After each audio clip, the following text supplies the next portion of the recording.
All right, guys, it's going to be sort of a shorter show this week because we're just making some dough, but I'm actually super excited about this recipe because I use this at home. My fiance and I use this at home all the time to make our pizzas. And pizza dough is actually super unique because there's so much you can do with it. And not only that, so I'm going to, in the voiceover later, you're going to hear about some modifications that you can make if you're doing other things. But pizza dough as a base is great for monkey bread in general. You can even do a sweet monkey bread with it. You just need to remove some of the seasonings. And obviously, pizza, calzones, strombolis, all of those items. But you could make this into rolls. Long story short, pizza dough is kind of this incredible, super flexible bread dough that you can use for a variety of purposes in a variety of ways. So it's always good to have on hand.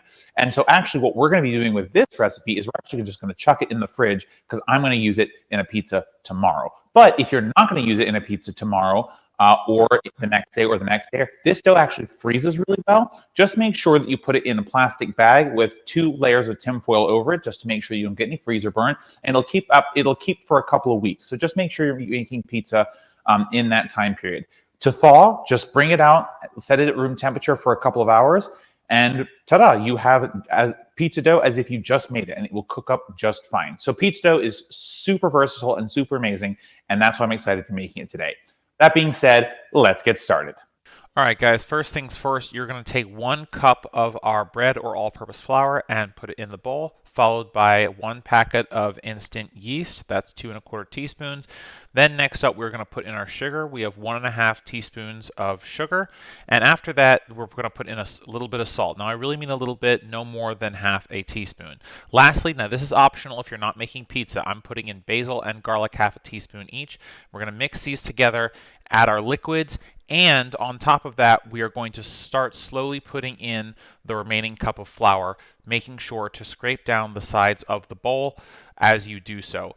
You will continue to mix this together until you have a slightly tacky but not at all sticky dough that pulls away from the side. While that's going, you want to make sure that you lubricate a bowl to make sure with olive oil to make sure that you have a surface where it can grow and not stick to the bowl. Then either using your hands in the air like I'm doing or on a table, you're going to make sure that your dough ball is actually in ball form as a nice taut ball before putting it in our lubricated bowl, coating it all over with the oil, and then once it's completely covered in oil, you're going to put a lid on it and put it in a nice warm place, preferably room temperature or warmer, so that it can rise until it's doubled in size. All right, so we have made and kneaded our dough, and it is rising here. I'm going to set a timer for 30 minutes. Remember, you do not have to stick with the exact amount of time that is prescribed in the recipe. You can do longer, you can do shorter. Essentially, the only thing that's really important is that your bread dough doubles in size, okay? And this is especially important because after it rises here, it's going to go into the fridge or the freezer for as long as you need it, right? So that rise, it's going to be hard for it to rise again after it goes into the fridge or freezer. So make sure you get a good rise on now, okay? So I'm going to set a timer for 30 minutes, and then we're going to talk some political stories. If you are sticking with us for that time, great. Don't worry about it. I'll be right back. If you're not sticking with us, things are going to be a little different this week because there's no shaping or whatever. So this is effectively the end of the episode for you. So if you are not staying with us for the politics segment, thanks for coming. I'll see you next week. If you are staying for the politics segment, we're going to do about 30 minutes of political conversation, and then we'll just chuck this guy in the fridge, and I'll wave you all goodbye. All right? Sound good? Great. I'll be right back. All right. So the first thing I want to talk about is the brutal killing of Tyree Nichols. Now, we've talked a lot about police brutality on this show, and a lot of the police brutality that we've seen in our experiences living in America are about white cops and black kids or black adults or just black people in general. And so one of the things that has kind of stuck out about the Tyree Nichols beating and subsequent killing is the fact that the cops were black. And they were part of this kind of elite team as well, these 5 black cops, and the team's now been disbanded. Although, I actually don't think that makes a difference. So if you haven't heard of the story, Tyree Nichols is, father was brutally beaten by 5 police officers who approached him. He was minding his own business, and he was beaten within an inch of his life. He was hospitalized, and he died 3 days later of his injuries. Before I say anything else, I just kind of want to get something off my chest that I think is super important, and I wish I could say every time. Police, regardless of what you think of them, should not have the power to kill anyone, because that's what the justice system is for, right? Now, look, if someone's shooting at police and they have no choice but to return fire, and they do kill the person that way, you know what? Fine, right? We understand as the civilian populace that that can happen. But what we see so frequently is that these police officers reach so quickly for their guns or their tasers or their fists, and it's always violence first. And we give police so much power and so much deference in this country, and it's like we don't pay any attention to the amount of responsibility that should be commensurate with that kind of power. Now, there have been some good-ish developments here. The cops have been fired and they're going to be charged with murder, and the Scorpion unit that they were a part of got disbanded. But I'm going to be honest with you, none of that comforts me. We live in a country where it's entirely possible that someone who's black just doesn't come home from leaving their house. And even so, sometimes the police will come in and kill you in your own home, like Breonna Taylor. And it's so disgusting. And nobody in power wants to take responsibility. And honestly, I feel like this charging of these 5 officers, although it's the just thing to do, it's what should happen. They're sacrificial pawns to pacify a population that is just sick and tired of watching their brothers and sisters get murdered in cold blood by gangsters with badges and guns. And it's just so tragic. And I almost didn't want to talk about this story, because it's just like, what is anything that I can say going to do about this? We tried defund the police, and we didn't actually try it as a policy, mind you. We tried it as a slogan, as sloganeering, and people backed up and blew up and did all this sorts of nonsense. And now, there's talk about abolition of the police, and there's conversations about what that looks like. And, I'm just one voice, and it's just so hard to sit here week in and week out and watch these stories, to watch these young men and young women be brutally murdered by the people who are supposed to protect us. What does protect and serve mean? Who are you protecting? Who are you serving? And it's just, and I saw 2 really good points about this. One was someone saying, look, it doesn't matter that the race of the cops was black, because the race of the cop is cop. And it doesn't matter if they look like you. There is never a situation where you should let your guard down, because they will attack and kill you if they feel that that's what they're going to do. And, I know someone who felt, who had kind of this cognitive dissonance, because a cop that looked like her, said something in a slang that they both kind of understood. And for that brief moment, she thought, oh, maybe he's one of us. But that's a delusion. If that cop had seen her as dangerous, he would have killed her, and it wouldn't have mattered that they shared a skin color or they looked similar. And so something is going on in this country, and it's just, we have to look at the training. The Young Turks, Cenk Uygur specifically, talks a lot about the police training. And in this particular angle, one of the points that was brought up was, There were cops and ambulance workers and firefighters all around this situation with Tyree Nichols' beating, and no one stopped them. No one attempted to render aid to Nichols. And so either we've created a culture of human monsters that don't see the humanity in other people, or we have trained our police to say the only thing that matters is that you are safe, and the only thing that matters is that you get home safe. And the citizens are the enemy. And at any time, this enemy could attack you, right? And you could be in true danger to yourself or your fellow officers. And we see this behavior. Oh well, and the response sometimes has been, well, we should have cops that look like the people they're policing. We should have cops that live in the neighborhood they're policing. I don't believe that anymore.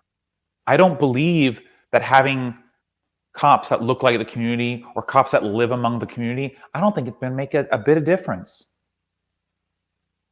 I think that cops get it in their heads that they're in danger for whatever reason, and that the only thing that they can do to get out of danger is to murder the person who they think is endangering them, even if that person is holding nothing, or a cell phone, or a bag of Skittles, or is asleep in her bed, or is walking home, or used a fake $20 bill. I want to believe, as a lawyer, that reform is possible. But when I became a socialist from a liberal a long time ago, I stopped believing in reform. I started believing in revolution. And I'm kind of there. We need revolution in terms of how we enforce our laws and protect our communities, because police ain't it. Police have shown themselves as brutal murderers who only protect the rich and the powerful, and who are only afraid of financial power from other people. I would bet that even though these 5 officers are being charged with murder, that there will be another brutal police killing in that police department. And it'll probably happen fairly soon, because punishing the officers doesn't seem to get the point across. We have changed their minds. We have broken them in a way that causes them to lose their humanity. We have essentially done to them what we do to soldiers: break them down as individuals, force them to see the person on the other end of the battlefield in the case of soldiers. But are we teaching that to our police as well?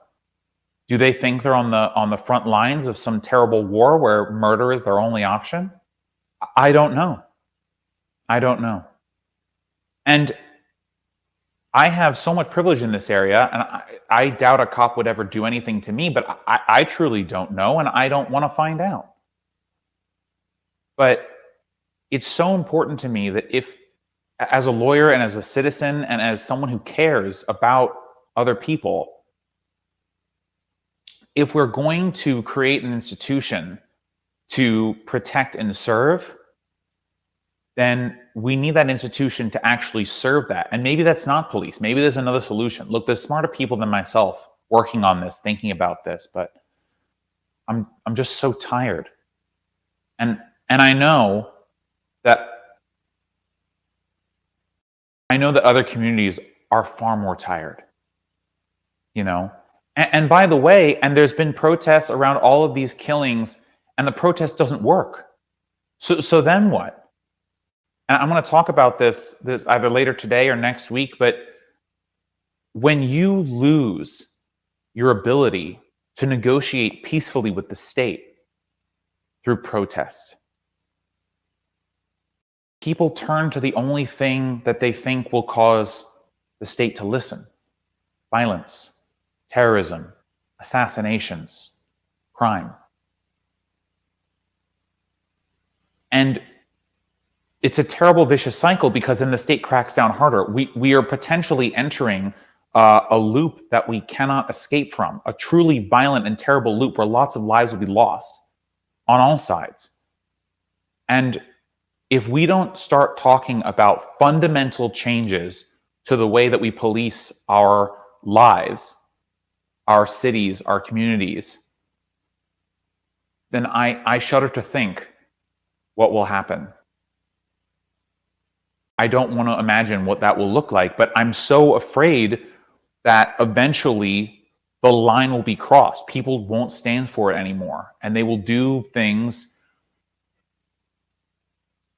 that won't be within our normal processes. So the normal processes have to work, because if not, you force people to the outside. You force them to do things that are detrimental to the cause. So politicians, wake up, listen. Because nobody wants to go on TV or YouTube or Twitch or whatever and talk about another victim of police violence in this country or any other country. It needs to stop. So the other major story I want to talk about this week, and this might be the last one, is earlier this week, Germany and the US agreed to send tanks to Ukraine to help with the war. And I think this is a step too far, guys. Look, I have been concerned about the scope of this war for a long time. From the beginning, I've been articulating my fears about this becoming a proxy war. I think now it is firmly in the territory of proxy war. Originally, we said that we were going to provide defensive weapons to Ukraine, right? So the Russians bring in tanks, we bring in anti-tank rifles, right? The Russians bring in jets, we give you anti-air missiles, right? You know, the Russians are using artillery, we give you counter short-range artillery. But what's happening now is that we've had a continual scope creep, and we're forking over billions and billions and billions, untold billions. I literally could not tell you how many billions of dollars that we've sent to Ukraine without a second thought, without counting it, without worrying about how we're going to pay for it. We're not tracking these weapons. I brought that up a little while ago. But this is a new phase. Tanks are not defensive tools. You use a tank to take your fight to the enemy. And as much as I want the war to end, I cannot see how sending tanks to Ukraine makes that prospect any greater. In fact, it seems that we have totally stopped encouraging the Russians and the Ukrainians to go to the negotiating table. Ukraine is talking about offenses into Belarus. Guys,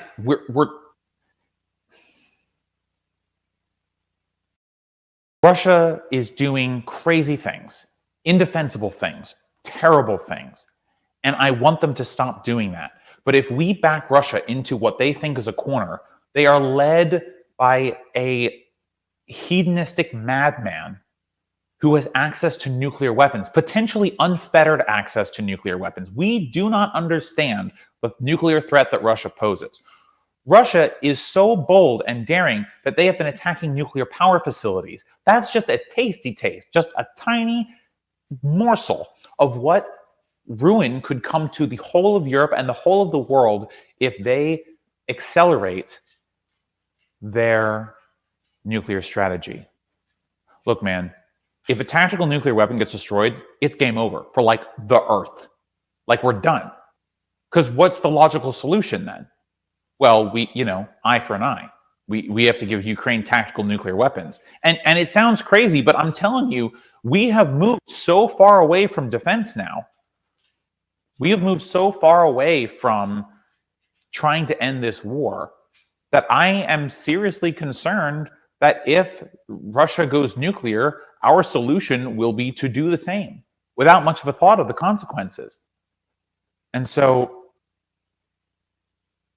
and now we're talking about training Ukrainians to use these battle tanks. Guys, this is just a bad idea. So what happens when we have tank battles in the middle of Ukraine? Then what? Russia has to escalate to something else, right? Because we know they're on the back foot, so they're going to escalate to more different types of weaponry. Oh, well, if they can't be the tanks, maybe they'll use surface-to-surface missiles on the tanks, or maybe they'll use something else, or maybe they'll go back to using landmines, which, by the way, are against the Geneva Convention. Guys, we're perpetuating a war that can only get worse, and no one has, for a moment, stopped to think what happens next. It's just give and give and give and fight and fight and fight, and we, the U.S. and its allies, are intentionally, at this point, killing Ukrainians for the sake of harming Russia in the long term. We are abusing Ukraine's trust of us. Okay? I get it. The Ukrainians want the war to end. I want the war to end too. But if we continue to give Ukraine these weapons without pushing for the two sides to enter a mediated solution and to get a whole world involved and create true pressure on both governments to sit down and talk about it and negotiate in good faith, then we are going to spiral into a war that we cannot control. And I live so far away from Ukraine, and I truly do not know what's happening there and all the suffering, okay? I'm not belittling any of that.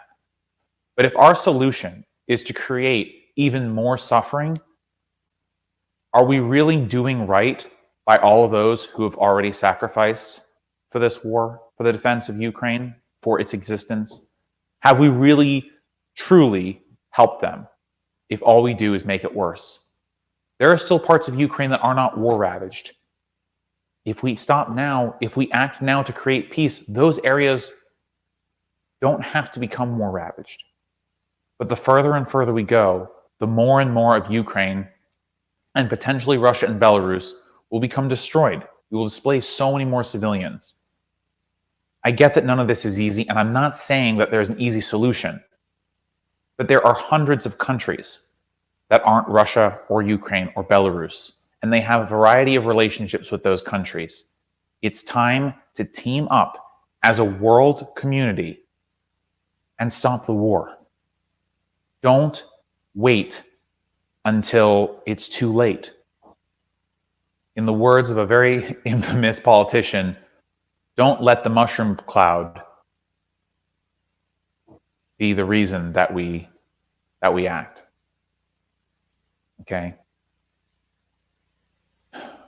We need to be smart about this, and we're not being smart about it. We're just blindly handing everything that we can to the Ukrainians without any sense of what the consequences are.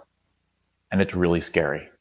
All right, so in the United States, there is this thing called the debt ceiling, and we're coming up to a big fight on it. And, you know, there's all this conversation about what we can cut in the budget to allow the debt ceiling to rise. So this whole debt ceiling fight is a ruse, okay? It's subterfuge to take away from you, the hardworking American, things that you deserve and are entitled to, okay? So let's back up for a second. What is the debt ceiling? So the debt ceiling is an arbitrary cap that the US government has said that we can have this much debt and no more, okay? And keep in mind that two things. One, the debt ceiling is about paying bills that we've already spent, right? So you can't go to a restaurant and say, oh, well, you know, my debt ceiling was $100, but this bill is $130, so here's $100, I'm not gonna pay the rest of the bill. No, you won't be allowed to come back to that restaurant. You know, maybe that restaurateur tells their friends and they kick you out of their restaurants. Same basic thing, but on a larger scale. If the United States does not pay its tab, or doesn't pay all of its tab, then you're going to send the entire world into chaos. The stock market and the currency will collapse because trust in the US dollar, which, by the way, the sovereignty of the strength of the dollar is tied to the sovereignty of our ability to pay debts, right? Because it's a fiat currency. So it's only as strong as our government's ability to pay debts and negotiate the dollar's use around the world. That's what causes a fiat currency's strength to increase. So if we didn't pass it, we essentially destroy the global economy because the US is the global reserve currency. If that collapses, it's like the foundation of a house collapsing. Everything else falls underneath it, okay? And the second point is, The second point that this is all a ruse is they're going to pass it anyway. There doesn't actually need to be any concessions because they're donors and their personal stock, and there would be holy hell in this country if we actually did not pay our debts. And this isn't like the government shuts down a little bit, right? This isn't like the sequester, which wasn't great either. But no, this is about like everyone watching this video and everyone in the country who uses the dollar, like our money essentially becomes worthless like overnight. It would be a catastrophe, okay? So all of this is a ruse. They have to pass it. And by the way, they're going to pass it. What's happening now is Republicans think, hey, we want to cut Social Security and Medicare anyway, or privatize it or do something terrible with it. So we can force the Democrats, by the way, a lot of them want to do it too. They're just lying to you, okay? Force the Democrats to give us these concessions that we want about Social Security and Medicare and these other social safety net programs in exchange for us voting on the debt ceiling. But there's a simple solution, guys, Democrats, just call their bluff. No Republican will allow this to go. So that you might get some no votes, all right? You're going to get some no votes, that's fair. But you are absolutely not under any circumstances going to get enough no votes to make it not happen, because they're playing with fire. If we don't get this done in time, again, it will collapse the entire economy, not just for the US, but for the world. And look, our politicians are bought and sold by very rich people who make their money in the stock market. Their donors are not going to allow them to do this. So it's just posturing, guys. Here's another thing, right? First of all, we should not have a debt ceiling, right? I think if you think about it logically, we as a country should always pay the bills that we have already accrued. If you want to talk about how we spend money going forward, okay, I think there's reasonable discussions to be had about how we spend our money every year. That's totally fair. However, once we have paid those, once we have purchased those services, once we have sent that money out, borrowed that money, we have to pay it back. As a country, it doesn't make any sense to do it any other way. And so we really should just get rid of the debt ceiling because, you know, like the government funding, it's just an excuse to get concessions out of the party in power. And that's all it really is. All this is a giant ruse, okay? It's not, don't let people fool you into thinking this is a real fight. This is a fake fight being engineered for whatever cuts to social safety net programs that the Republicans can get out of the Democrats. And by the way, that some of the Democrats can kind of secretly get in because they're really conservatives or they're bribed to feel this particular way.